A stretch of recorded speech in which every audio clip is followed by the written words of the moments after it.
When did you actually become interested in William Burroughs per se? In 1965, the school I was at, the English teacher, who we called Bogbrush, was a strange guy. He didn't seem to have much interest in anything, and then one day he came up to me and said, I think you'd like these books by this American guy called Jack Kerouac. He said, there's one called On the Road. I think if you read that, you'd really like it. So That's all right. Yeah, he told me about the book On the Road, which I got my father to find for me. And I read that, and through that discovered that some of the characters were real people, one of whom was William Burroughs. So I asked him to try and find books by William Burroughs. And I found Dead Fingers Talk in a paperback in a motorway services shop. And I bought it. And I used to go out at lunchtime from school and walk round in the local park and read it out loud. And I used to think it sounded really good read out loud. And at that point, I didn't know that he did readings or anything. Mm. And I told friends about it, and it just grew from there. I used to try and get more books by him. When did you actually first hear Burroughs reading? About 1967. Somebody had a copy of Call Me Burroughs on ESP disc, which they wouldn't let me buy off them, and I still haven't got a copy. So, okay, there's the interest, and you're aware of the fact that he did tape. So, what's the next step? Well, the next step was that in 1972, I was given a copy of File magazine from Toronto, which had a section, the Yellow Pages, with requests for images from lots and lots of artists and writers all over the world, the Image Bank request list. And I was looking through it and noticed William S. Burroughs, Duke Street, St. James, and his request was for Camouflage for 1984. And I thought, oh, he won't still be at this address, but still I'll send something anyway. And so I sent him a small book of about 30 pages, with each page was hand-drawn calligraphic collages, and it was called To Do With Smooth Paper. And I was really shocked. A week later I got a postcard back which said, thank you for the smooth paper, William S. Burroughs. Shock, horror and excitement all at once, and I thought, wow, he really exists. And he writes back too. So then I sent him a shoebox with a wax cast of Donovan's left hand minus the thumb. The story of how I acquired that isn't that important. And I sent him that with Dead Finger's thumb written on the box. And he liked that too. And then, just after that, I was moving to London, so I was coming down every now and then. And I had a friend who I stayed with, and I gave that phone number to Burroughs in a letter. And he rang up and said to this guy, Robin Klasnick, hello, hi there, this is William S. Burroughs here. I want to talk to Genesis P-Orridge. And he said, oh, sure, piss off, and put the phone down. And when I came down to London a couple of weeks later, he said, hey, how are you, mate? He said, some stupid bloke rang up pretending to be William Burroughs, he said, so I just put the phone down on him. And I said, oh, that was probably him, he's got this number. And he said, it wasn't. I said, yeah. He says, oh, shit, he said, and I've always wanted to meet him and talk to him. He said, the one chance I get, I go and put the phone down on him. So I sent yet another letter to Burroughs saying, what was the phone call about, etc. And he, I don't know how, I can't remember whether it was a phone call or a letter, but anyway, it was arranged that I should come to London, ring up from the railway station, and he would pay for a taxi cab for me to go round to his flat and meet him, which is what I did. That was in 1973.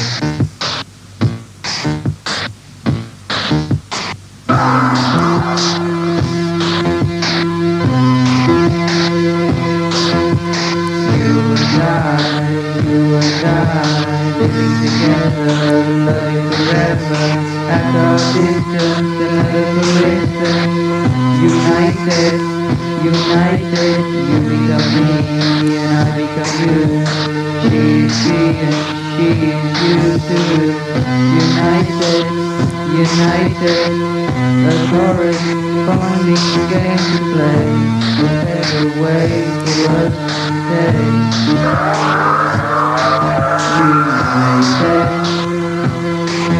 United, it's a lie, it's the same, it's a sigh, it's a game, it's a why, it's a where and the when, and we're united. United, you and I, united, united.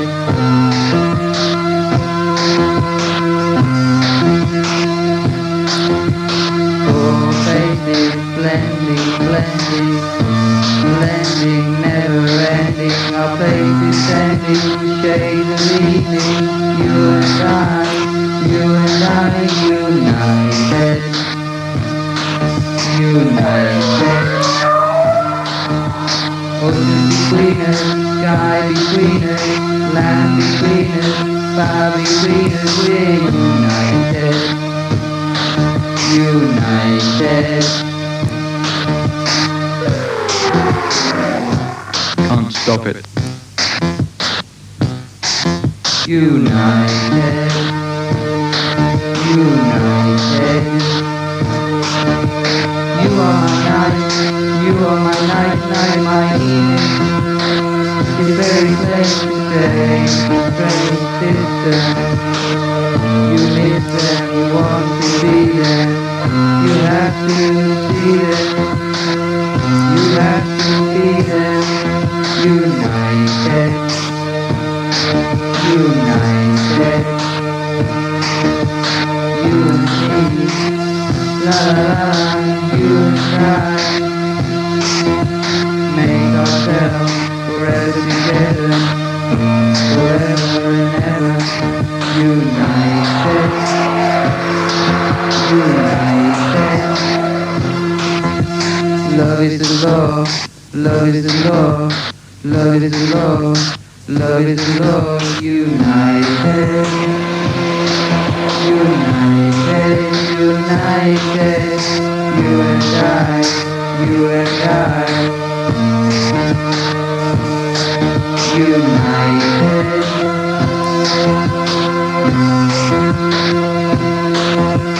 Time will heal, time will heal, time will heal.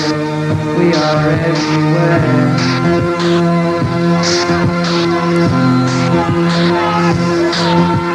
There is no wine, there is no time anymore. There is just us. United, united.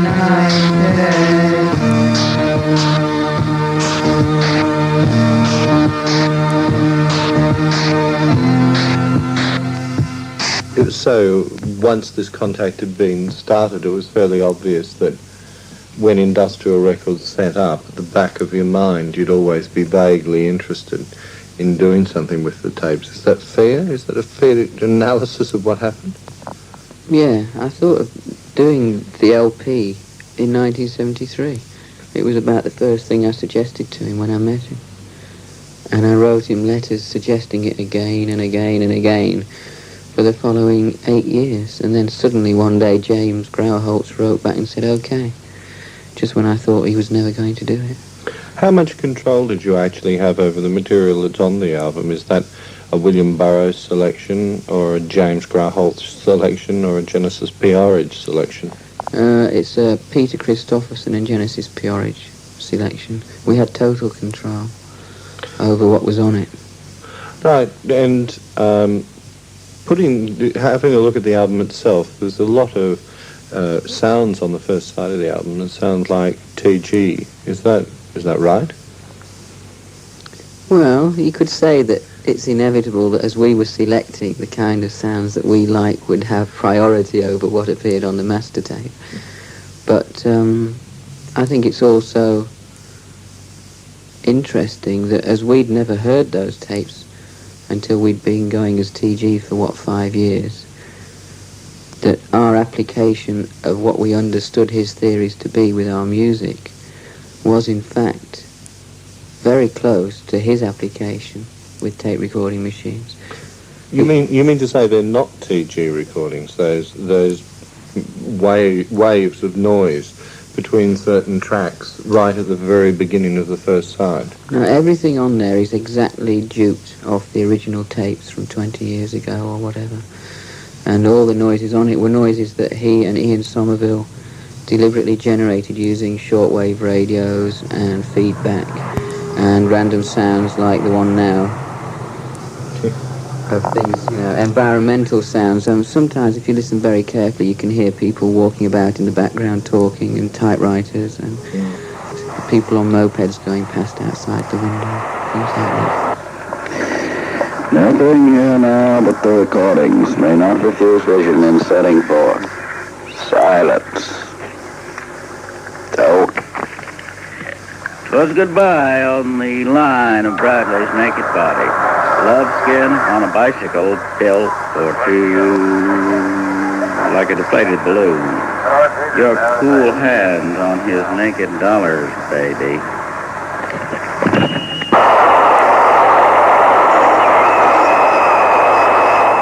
Who is speaking? Vaudeville voices. Crackling paper without names. Went out in green electric shocks. Dreamin', line. Blessed be he who spares galaxies. We intersect on no more. My writing arm is... Dollar, baby. Tell me a little bit about who Hasan-i Sabbah is, or was, and why he became so interesting to you. Oh, Hasan-i Sabbah, some people actually think that he's one of my characters. They don't realize the historical facts. Hasan-i Sabbah was a member of the Ishmaelian sect. They were very much persecuted by the Orthodox Muslims. The Ishmaelian sect depended on a direct visitation from a spiritual entity known as the Imam. And the leader saw the Imam, and that made him a leader. It was something apparently you couldn't fake. If you'd done it, and everybody knew it. Now, he was a friend of the poet Omar Khayyam and some sultan. And they went to school together, and the idea was that if any of them achieved any sort of position, he would help the others. Well, one of them did actually become a sultan. Hasan-i Sabbah got a job with accounts or something, and some enemy got in and shuffled his accounts around and cut them up so they didn't make any sense. And he had to flee for his life. And he went to Egypt. It was in Egypt that he learned some secret which enabled him to control his assassins at a distance, so that he could give the word, and they say he could reach as far as Paris. Well, there's not much material on it. The best book is by someone called Betty Boutel, I think, published by Gallimard in 1924. It's never been translated. I don't know why. And there are a couple of other books, one called Secret Societies in general, with references to Hasan-i Sabbah. In many ways, he was unique. Well, there was also, wait a minute, yes. The Caliph Hakim was also an Ismailian, and I think he was after Hasan-i Sabbah. Well, he's one of the few real tyrants who never had a bodyguard. He would ride a donkey all around Cairo. No bodyguard at all. Nobody ever laid a finger on him. In the end, he set off. There was a riot going on that he had instigated, and the whole city was in flames and complete confusion. He rode out into the desert with a donkey and a slave. They found the donkey dead and the slave dead. They never found him. Killed. by him, obviously. And of course, the Ishmaelian cult still exists, and the present presumed descendants of the old man of the mountain are the what is his name? God, I can't think of the name now, but you know who I mean. The Omar Khan. Right. Yeah. Very unworthy descendants, I would say. Now, there are claims to be descendants of the old man of the mountain. They're pretty flimsy, but they're backed by the English for political reasons, who upheld the genealogy. And so they became, they are the heads of the present Ishmaelian cult, which I don't know what in the hell they do, but I remember pictures of the Omar Khan. They weighed about 300 pounds, and they had to, balance his weight in jewels and gold. In that case, his bulk was a decided advantage.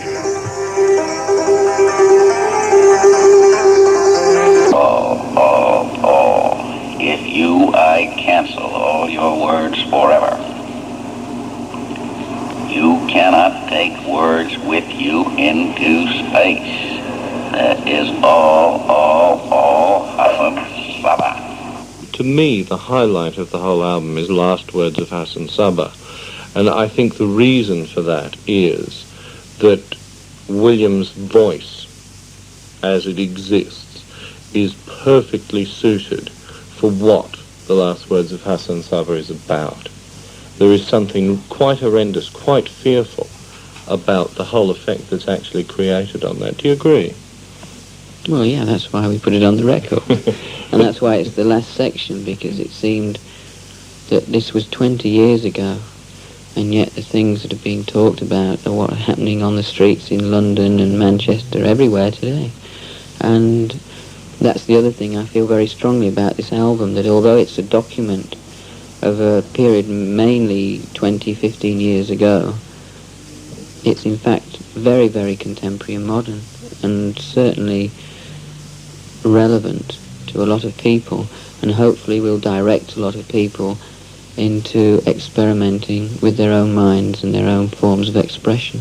So it's like a notebook for young people to remember what you can do instead of accepting the techniques that they've been handed down. Freedom. Can you tell me a little bit about who Brion Gysin was and who Ian Somerville was? Well, Ian Somerville was, as far as I understand it, and it's not talked about so much, but he was definitely one of William's lovers for a period of years. And he met them, I believe, in Paris. And he was a young, good-looking student of electronics who worked with computers. I think he actually was one of the first computer programmers, and also was interested in tape recorders. And he was the technical connection that made these experiments feasible. Without him, they may never have happened. And he actually thought of many of the variations, like the throat mics he thought of, and the backwards tape, and lots of the other effects were added by him or suggested by him to William. But it was Brion Gysin who actually did the first tape recorder cut-ups. He was living in 9 Rue Gilles Lecoeur, which was the Beat Hotel, and it was him who, whilst cutting through some paper with a scalpel to make pieces of paper the size he wanted to do drawings on, also cut through the newspapers underneath. And when he rearranged those bits of newspaper, I idly noticed the whole cut-up effect, and then went rushing downstairs to William and said, look, listen to this. And that's how the whole thing began. And that was what William immediately recognised as the solution to his whole problem with writing. And he's always made a point of trying to remind people that Brion Gysin was the instigator of nearly all the techniques that he is famous for. He didn't actually invent any of them. Brion did. And although he keeps putting it in the front of his books, and he always tries to mention it in interviews, and he insisted that in the sleeve notes of the album I made it very clear that Brion thought of everything. People still tend to think William's the one, and who's this Brion Gysin? And in fact, Brion Gysin is the guy who connected William to magic and alchemy and certain of the drug ideas and Moroccan music, everything. Word falling.